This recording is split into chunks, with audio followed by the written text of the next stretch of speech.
શ્રાવણના પ્રથમ સોમવારે સોમનાથ મહાદેવ મંદિરમાં ઉમટ્યું ભક્તોનું ઘોડાપૂર. સોમનાથ ટ્રસ્ટ દ્વારા દર્શનાર્થીઓ માટે કરાઈ સુચારુ વ્યવસ્થા.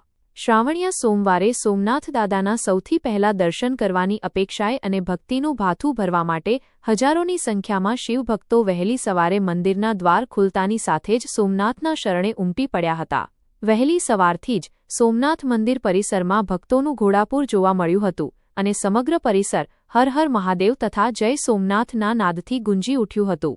આટલી વિશાળ સંખ્યામાં ઉમટી પડેલા યાત્રિકોના પ્રવાહને ધ્યાનમાં રાખીને શ્રી સોમનાથ ટ્રસ્ટ દ્વારા અત્યંત સુચારુ અને સફળ વ્યવસ્થાપન કરવામાં આવ્યું હતું. હજારો યાત્રીઓની ભીડ હોવા છતાં દર્શનાર્થીઓને દર્શન કરવામાં કોઈ અગવડ ન પડે તે માટે ટ્રસ્ટ દ્વારા વિશેષ આયોજન કરવામાં આવ્યું હતું.